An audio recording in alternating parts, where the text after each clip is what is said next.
Now let's move on to halacha. So what are we talking about today? So, I don't have my notes. I have the wrong notes over here. We're going to move into the wonderful kitchen. Move into the kitchen. We were thinking, what's a good topic? So some of the guys said, let's talk about Bishul. Bishul, for some reason, someone said, regardless how many times, you learn it and you hear shiurim on it, when push comes to shove, you just freeze. It's in the winter now. Shabbos is like tomorrow, something like that. And, Friday nights are long. So what do you do on a long Friday night? You want to go have some Chulent. The most classical, common scenario that you've thought about, heard about, spoke about. And then what happens in reality? You go to the Chulent and you say, wait, so the rabbi said, the knob is supposed to be covered and it's not covered, and the crackpot is lined, but I left it in from last week.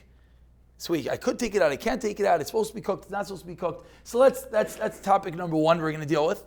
And really together with topic number one is actually an incredible, fascinating, and I say it's fascinating because not many times do we find that the Paiskim don't understand a halacha. We don't often find that Paiskim all the way to the Mishnah Berurah say I don't really know why this is so, but this is what the Rishonim say, so we have to go with it. And this is called mixing a pot, hagasa. Mixing a pot. It's also a very interesting halacha that, again, just in broad strokes, and then we'll dive deeper, is, for example, your Chulent. We're talking about our Chulent, right? So when it's us taking it off and serving. But let's say not. I'm not eating it, I'm not serving it, I'm not anything. I just want to open it up. I just want to mix it. What could be wrong? So before we go inside, one's going to say, well, it's not cooked. It's not cooked. Okay, what if it is cooked? What if it is cooked? And that's the point that the Paiskim don't fully understand why.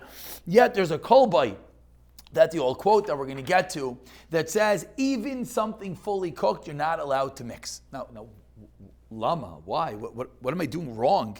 It's fully cooked. I didn't do anything. So we will get to. And within these two shilos, what we're going to also come out with is there's obviously you can't cook in Shabbos. Obviously, I think that part we knew. You can't even quicken the cooking process. Kiruv Bishul is also going to be a problem that we're going to hopefully come out with. And let's get there. But just to start with a very fascinating shayla. And then this hopefully will open our minds a little bit. Shabbos morning, this probably goes back, trying to figure out my years, probably 7-8 years ago, maybe 6 years ago. Shabbos morning, I had just finished davening Shachris, and I got a knock on the door from someone on the way to Shachris. It happens. Listen, we'll pretend that I davened Vasikin, so it was like 9 o'clock in the morning. It wasn't. It was whatever. But okay, what's the difference? He was going to daven Shachris, Baruch Hashem. And he knocked on the door, and he said, can I ask you a shayla? I said, what's up? He said, so last night, my Chulent was burning. So I added water to it. Okay, sounds pretty harmless. But I added the water from the sink. I said, from the sink? He said, yeah. I said, what?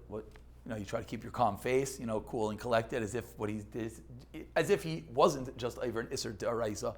Then at the time of Chazal, we take him on a 3-story building and we chuck him off, and when he's still moving, we throw rocks on top of him. Sorry to be violent, but that's, you get less of a punishment if you sleep with your neighbor's wife is a lower level punishment. Okay, but either way, so what happened? So the Chulent was burning, so I took out the Chulent.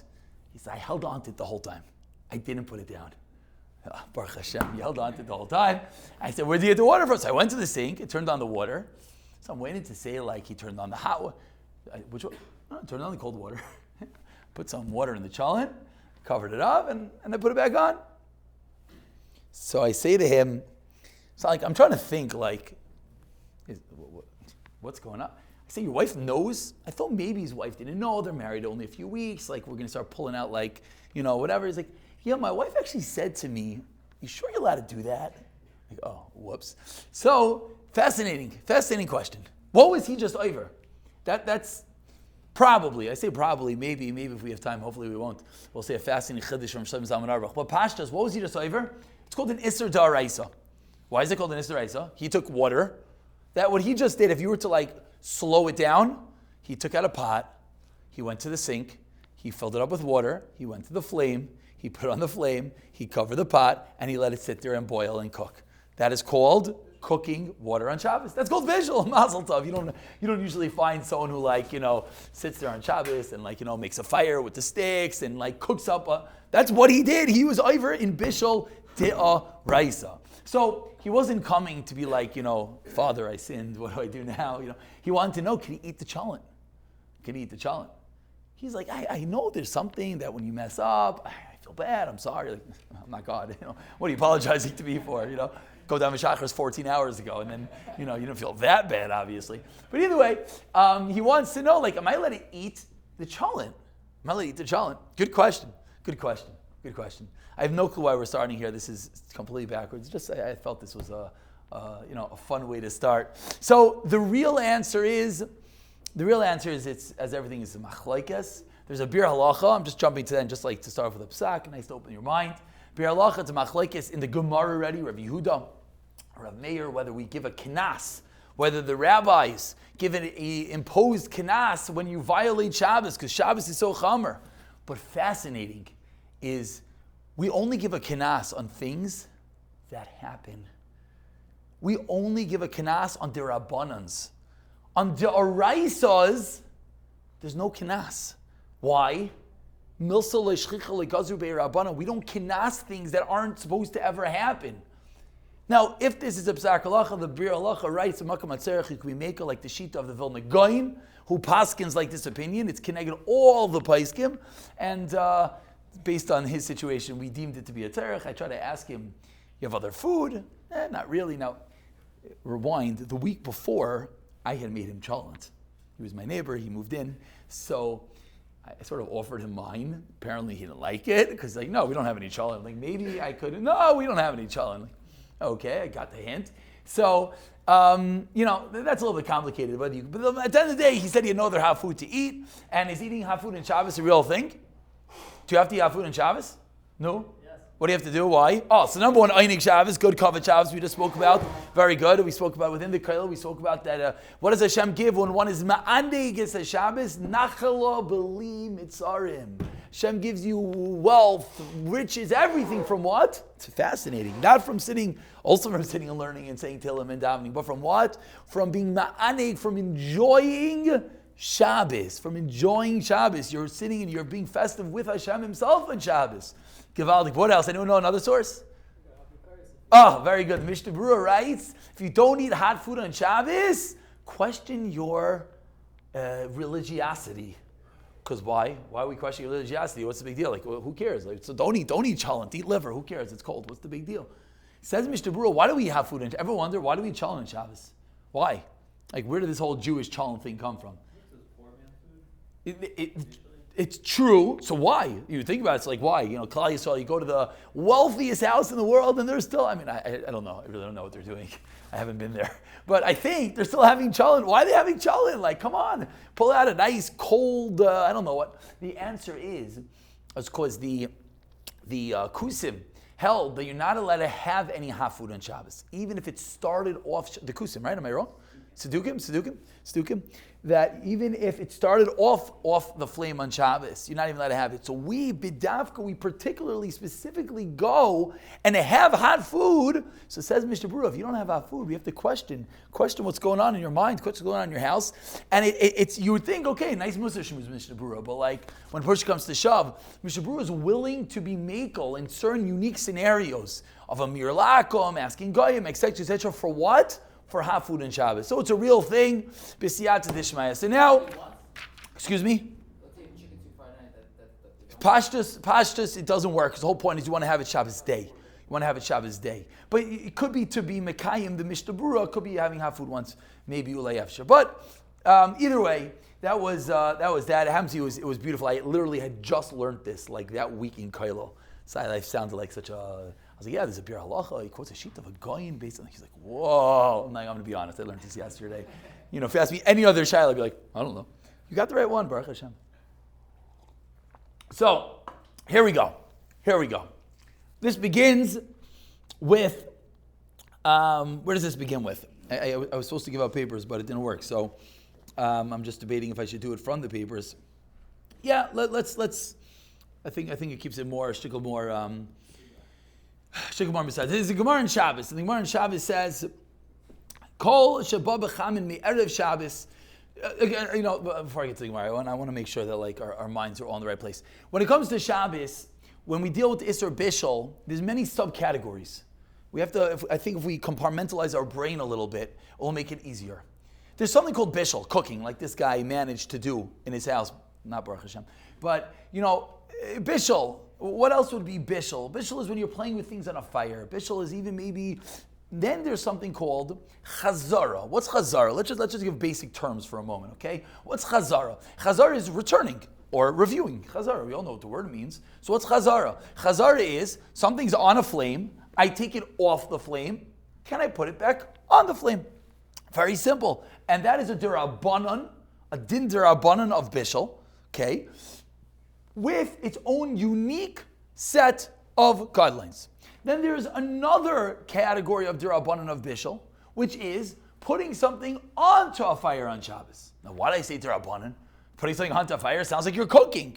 The answer is it is cooking. But let's say in a scenario where it can't be called cooking, whether it's pre-cooked, whether it's not on a normal flame, all the interesting types of cases, then that's a derabanan with its set of rules. So in every scenario, we sort of have to know what are we dealing with, and then we could deal with it. Just to open our minds a little bit further. Someone sent me a question this past week. There's a new urn. It has a hechsher, has 3 different modes, Shabbos, Yontif, this, and says something in Hebrew. Again, a person might be listening to this and feel like I'm making fun of them. I'm not making fun of them. I don't think this is really what they thought. I think they were just asking like responsible Jews ask before they do something, but it was a little bit funny that the person, the she, said, can you add hot water to this on Shabbos? Now, what? Woman, you're from for 50 years. Why do you think, she didn't just fall on her head. What's the reason? The reason is because there's this whole paragraph, all the things you're allowed to do with this urn, beautiful. And then it said mutter, it said something about adding water. So I guess she didn't read it. She wanted to know. So the answer is, you can never add hot water to a heat source on Shabbos. Never. I don't care what, you can't. One second, what about your chulent that's burning? Can you add hot water to it? We'll get to there in a moment. Good question, very good. But that was on Yontif, you're allowed to add hot water. So again, each category, you always have to, if something's mutter on Shabbos, doesn't mean it's mutter on Yontif, something mutter, each thing. Okay, let's get there. So there's a Gemara in Shabbos that teaches us that something which is cooked before Shabbos, there's no Isser Bishul on Shabbos. Very simple, some might call this Ein Bishul, Achar Bishul, beautiful. Kol Shabbat Becham, and it's a Mishnah. Me'erev Shabbos, you're allowed to be shoyrin oisan, literally soak it, rinse it with warm on Shabbos. V'chol shaloi ba becham me'erev Shabbos, then you're not allowed. You're allowed to do something called madichin. What that means, we'll see in a minute. Now the Gemara continues. Chutz min hamaliach hayashan, except for these small fish. The kuliyis or spinius. I think it's something meckered or something is the article term for this one. Some sort of fish item. That item, you're not even allowed to do this thing called hadacha. Hadacha it's not a real heat source. It's like a lower level heat. It's like a klisheni. We'll explain what all these things mean. Even that is usher. So we have to get to many, many things. But the first question is, what's called bishul? What's called bishul? What do you mean, what's called bishul? The Gemara just taught me. If something is cooked, you're allowed to somehow recook it on Shabbos. Now, what that means, we have to obviously deal with the parameters. But what is called cooked? So says Samachlekes Rishonim already. There is a Rashba that we do not paskin like, and the Rashba says once something is edible, it's called cooked. Now you're all wondering. I just said we don't paskin that way, but something in your brain that edible is something real. Again, got to compartmentalize. We got to, especially in the world of Bishul. This is why, in my not even a humble opinion, it's probably everyone's opinion, Bishul is very complicated because it goes everywhere. It goes everywhere and you get very lost. So we have to try to stay zeroed in. Says the Rashba that if it's Michael ben Drusai, which we're just going to say a third cooked, that's called cooked. Okay? And therefore what? You could cook it again on Shabbos. Now, if anyone's thinking, what does that mean? If I take something that's a third cooked, and quote unquote cook it again, however I do it, we'll get there in a moment. What are you doing? You're making it go from a third cooked to fully cooked. Says Rashi on the page, Paskin like in Shulchan Aruch. What are you doing? You're cooking this item. Let's read the words of Rashi. Rashi says, I think it's the wrong Rashi. No clue what this Rashi is doing here. Must be a mistake. I apologize. We'll read the Shulchan Aruch instead. Says the Shulchan Aruch, a tavshil that is nispashel kol. It's my own notes. I'm not making fun of someone else. It's my notes that I said messed up. It's not like a sefer. It's myself. I just have no clue why I put this here. It makes absolutely no sense. It's about hatmana. No shaykhs. Anyways, tavshil says nispashel kol tzarka. You have a dish that is fully cooked. Says the Shulchan Aruch. Then, if it's cold, there might be something called Bishul. We have to deal with that. Says the Ramah, only if it gets better. And says the Ramah, Vimloi Ramah. Again, we always talk Ashkenazi. If anyone's Sephardim over here, you ever talk with Sephardim, I apologize. I talk Ashkenazi. What can I do? Just the way I do it. And if you're a Sephardi, I don't want to throw you out. But, especially here, there's interesting, there's a little fight over here. But we're going Ashkenazi. If it's not fully cooked, I'm reading you the words of a Ramah.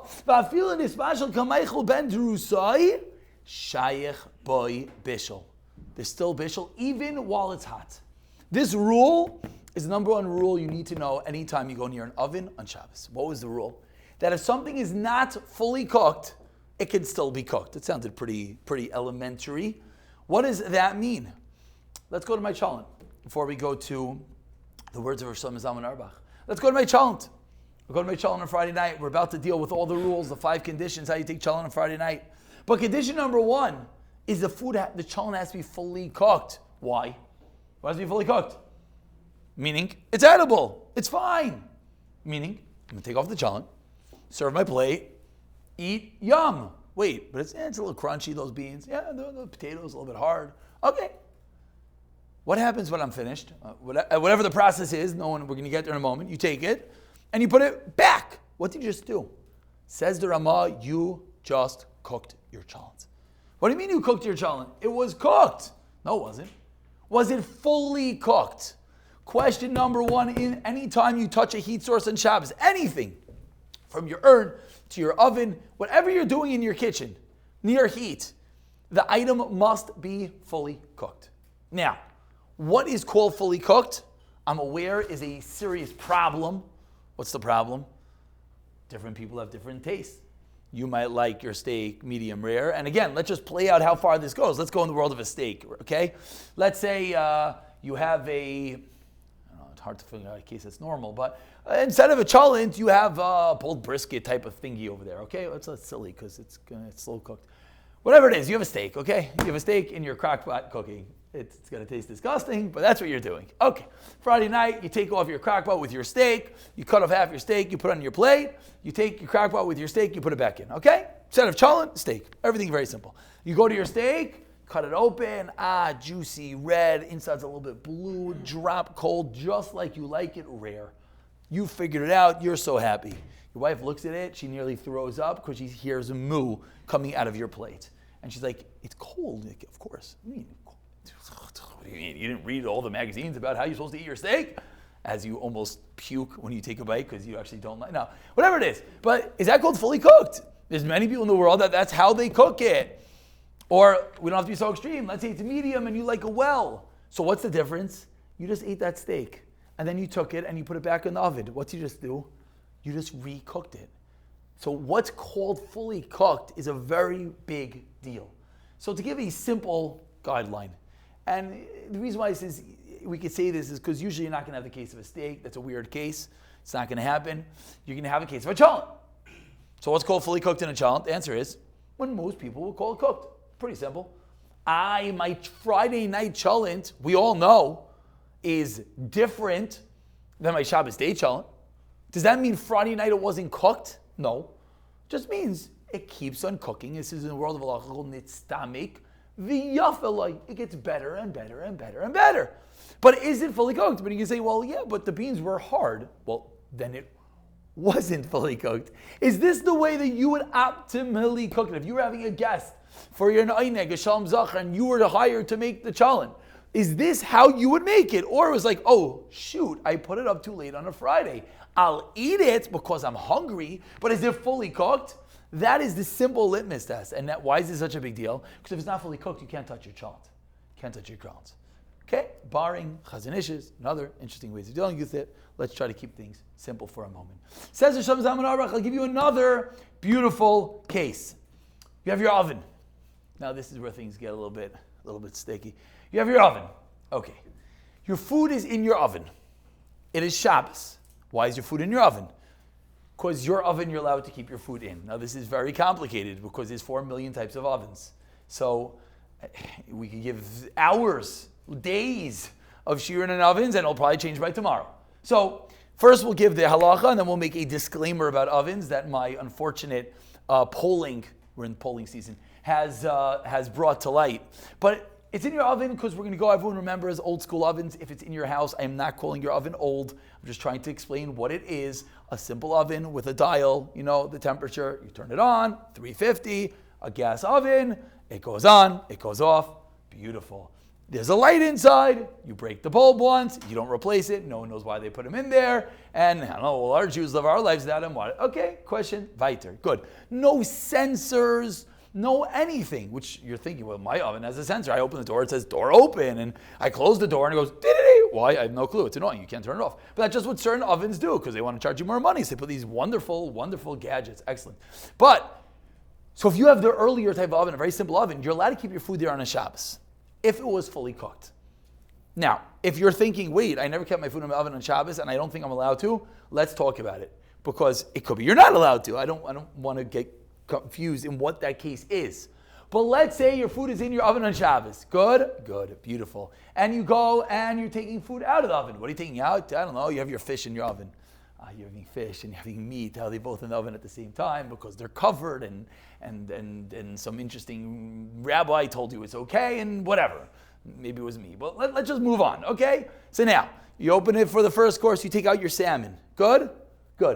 If you do not close your oven, oven's on, right? Is the food inside the oven going to cook well?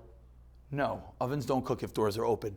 It will cook, not so well. So let's say there was a raw piece of chicken in the oven. How long would it cook with the door open versus door closed? Faster? I hope we all agree to that detail. Yes.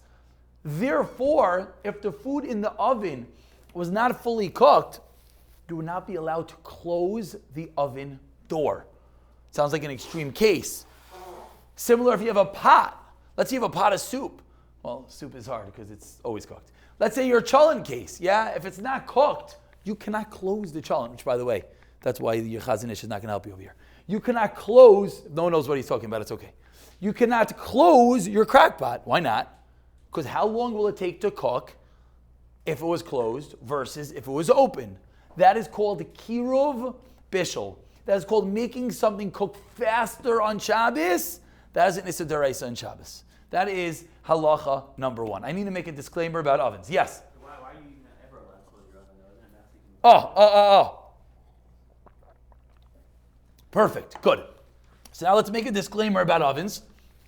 And then afterwards I'll explain why maybe we could sometimes be makeable. Let's first explain what you're saying, which is what I was about to say. There are these dinei d'Rabbanan that things look like bishul. What looks like bishul? When you go to an oven and I take my dry schnitzel. Okay, great. Dry schnitzel. Why am I using dry schnitzel? Because some people know that there's a halacha, like we just said, when something is cooked, there's no problem to cook it again. What does it mean there's no problem to cook it again? You can't cook again. Okay, so now wait, I have a great idea. I have a pan, dry schnitzel. Okay, why I'm saying dry, if you don't know, great. If you do know, great, doesn't make a difference. But you have dry schnitzel. Wonderful. Can I cook this? Is there an Isser Bishul? No. Ein Bishul Acher Bishul on dry foods. That's a rule. Ironclad, take it to the bank. But there are D'Rabbanans that when something looks like Bishul, then it's usher to do on Shabbos. So in every scenario that you're getting near a heat source, you have to ask yourself, does this look like Bishul? Therefore, if I take my pan of schnitzel and I go to my oven, and the oven is on, and the light is off, and the temperature thingy is disabled, and it's only on 150 degrees, so it's not going to warm up my schnitzel anyways, but I'm going to hopefully mentally be happier that I put it in the oven. And I open the door, and I put the schnitzel in, and I close the door. What did I do wrong? There's no bishul, because ain't bishul achar bishul. And maybe my oven was even on Shabbos mode. I bought the Shabbos mode oven. Why else, as someone said to me in pure honesty, why else is there Shabbos mode if not to put food in the oven on Shabbos? I said, you clearly did not read the manual. So, brand manual, who reads the manual? And I told that to my father also when I had 25 extra screws. He says, well, if you would have read the instructions, you wouldn't have so many. There's extra, don't worry about it. It's an age thing. But what should I tell you? Shabbos mode, any mode in the world, will never, I don't know if I should say never, but basically never, allow you to put food into the oven on Shabbos. Why? Because it looks like cooking. Now, what if you have something called a warming draw? Now we can start talking. Then we can get very political, extremely emotional. How hot does your warming draw get? Are there dials? What neighbor are you from? Who's your rabbi? And we can get very complicated. Okay, which we'll do that off camera. But, and maybe there are ways, warming draws that could be used. Maybe. It's a shayla, it's a discussion.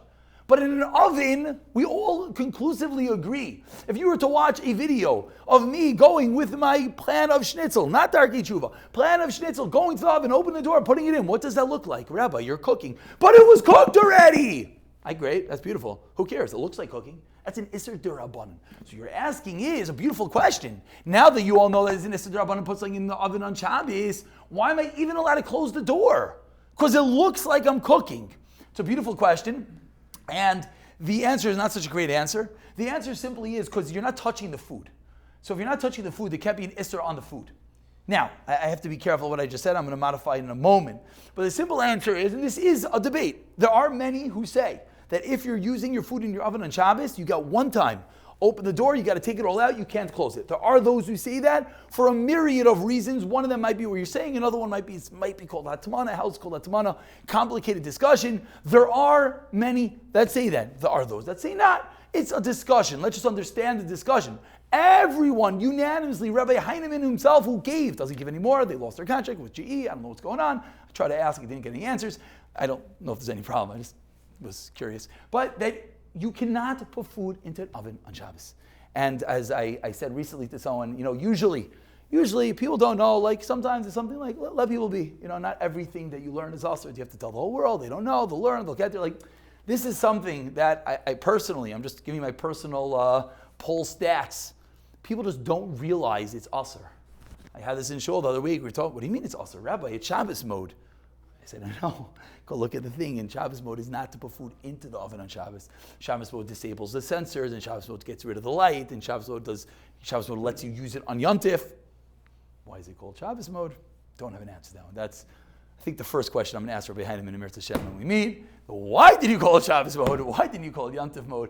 I'm sure he has a very good answer. But you cannot put food into an oven on Shabbos because it looks like cooking. You might know, if you have a hot plate, if you have a blech, things like that, then you could start. The story starts. Why does the story start? Now you understand why. When you go over to your hot plate and you put something down on it, does it look like you're cooking? No. It looks like you're doing something. You're warming, but you're not cooking. Oven equals cooking. I'll tell you how far this goes. There's a debate. What if the following scenario, and people do this every single week, they take their oven and they crank it up to the highest. I don't know what that is, 550, let's call it. Okay? Right before they leave the shul, which usually is a moment before Shkia. What happened to Mincha? Okay. Kasha Lamaisa. What should I? They daven earlier, of course. They're not davening in the coat room, B'yechidas minyan with 25 people as the rabbi goes to the bathroom, everyone finds a coat to hide inside. I was like, where? Oh wow, everyone comes in for Kabbalah Shabbos. Beautiful. You don't have a coat. My shul doesn't have a coat room, so, whatever. They just have to daven and we can see them. But, so you're leaving right before Shkia, which, by the way, we mentioned that because this week, as we mentioned, Shabbos is tomorrow. Shabbos is I don't know what time, 4 o'clock or something. Daven Mincha early is a very good idea. Okay, and the Mishnah Berurah actually says that as an idea to daven Mincha early Mr. Brewer understood our coat minion b'yechida situations on the steps of the shul, because you can't have it in the shul, because the rabbi is going to know. Okay. Anyways, every shul has their own politics. So, you heat up your oven very high. You go to shul. You come home Friday night. Now, is that oven going to still be hot? Well, it depends how long your Kabbalah Shabbos is. Let's what should I tell you? If the rabbi speaks Friday night, depends how long the rabbi speaks for. If you sing Friday, not some minyanim, yes, you come home, your oven will still be piping hot. Kabbalah Shabbos is a minog, and Ma'ariv is a rishos, and you say good Shabbos, and before you know it, your wife's like, Ma'ariv? Tomorrow. Okay, so either way, can I put my oven, no, can I put my challah into the oven on Shabbos? The oven's off. The oven's off. Off, finished, nothing's on, no power. Pull the plug. There are places who want to say, of course not. So they're up on him, based on some zaman. It looks like cooking. When I see this guy on a Friday night go to the challah and go to the oven and open it and put it inside, what are you doing? It looks like cooking. Now, this is the one case, if you want to know, the trivia question, when are you allowed to put food into the oven on Shabbos? When the oven's off. Rabbi, good kula. We're not coming back tomorrow. So, this is the one case some will say, no, in this scenario, lemaisa, the oven's off. So maybe, and there's rayos, there's no ish, whatever the case is. But again, you cannot put food into the oven on Shabbos. From what I've seen, this is just a mistake that people make. And the mistake, I believe, actually comes from warming draws and comes from people being brought up in homes with warming draws.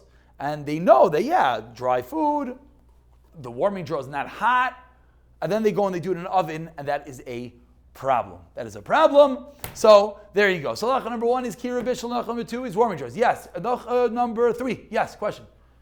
If all the sensors are off on Shabbos, yes. How could someone tell if the oven's off or on? I was not listening. If all the sensors were off and on, yeah, very good. You're saying it should be usher. I agree. I mean, I don't agree. But this is half the world says, even if your oven is off. Yeah, Shabbos mode, it says Shabbos mode, and the oven's on. But I'm just painting the picture. Some say even when it's properly off, no heat is a problem. In that case, again, I don't have an opinion in these matters. In that case, our place, and I'll say there's no heat is a different story. Yes? Taking Adam doesn't look like you're cooking on Shabbos? So it's a good question. I'll tell you a chiddush, the Sefer Hilchos Shabbos, the Hilchos Rabbi Reuben, and what's his chavrus's name? Mayor. What's the Hilchos Shabbos? Rabbi Reuben and Gelber. Thank you, Baruch Hashem. And Rabbi Gelber. They have a fascinating kula.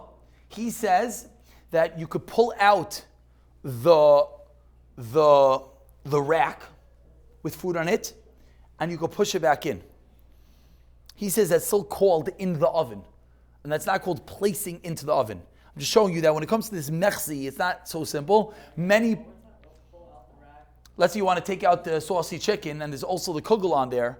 So we just said you can't put the kugel into the oven.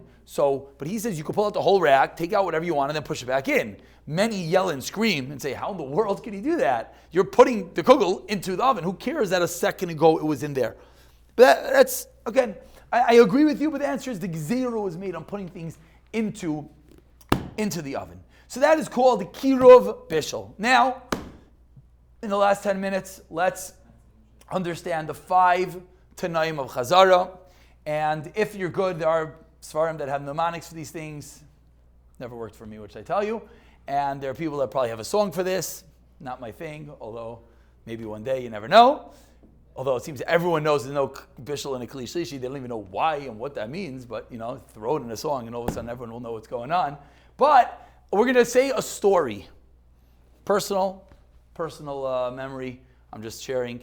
That in a story, I find you could memorize the story and you could just replay the story. And if you do what's in the story, now it's not going to be such a fascinating story. If anyone does like the zichru memory tricks, you've seen like these incredible, like the pink elephant riding on top of the ant.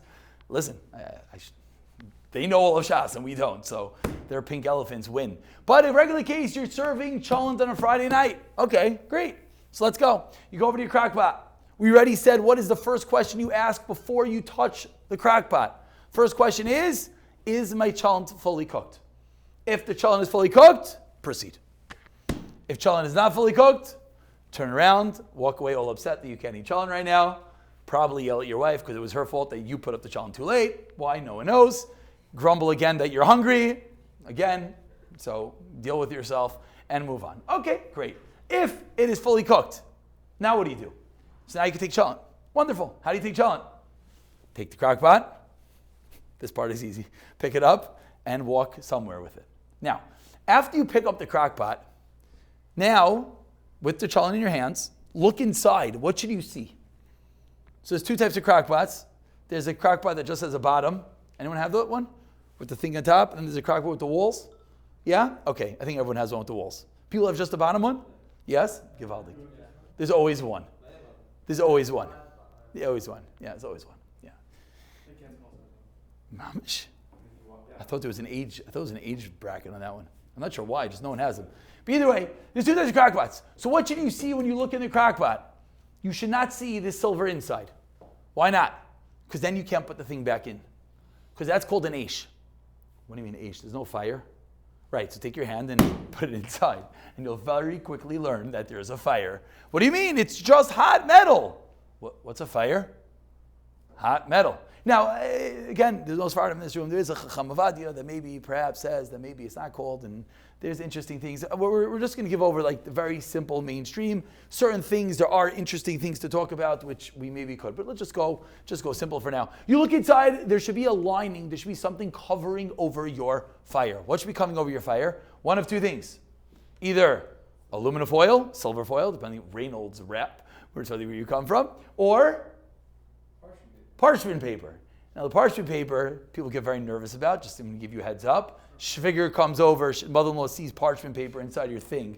Like, what in the world is wrong with you? What do you mean? It's going to burn. Like, I don't know, whatever. It doesn't. It doesn't burn, by the way. It works perfectly fine. But either way, you want to see one or two inside. Why? Because you have to cover over the fire. Rule number 2, I'm going to stop reading inside, we're running out of time. Rule number 2 is the fire cannot be revealed.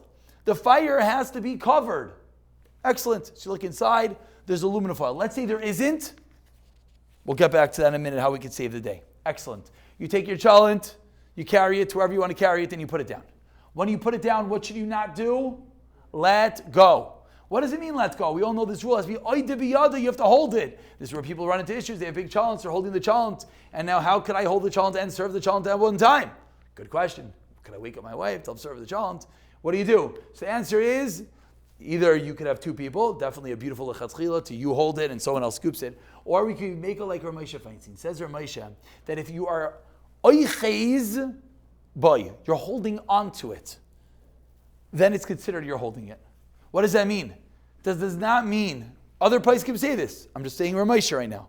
Does not mean you take the crack pot, you balance it delicately on the side of the counter, you make it hanging over enough that if you were to move your hand it would fall, which is a chumrah that some go with, because then it's mamish, me holding it. Proof is, second I stop holding it, right? We all know Rosh Hashanah time, it says you shouldn't lean. Why shouldn't you lean? Because if you pull away the stender, you're going to fall flat on your face. That's not called standing. You have to be oimid when you stand Shemon Esrei.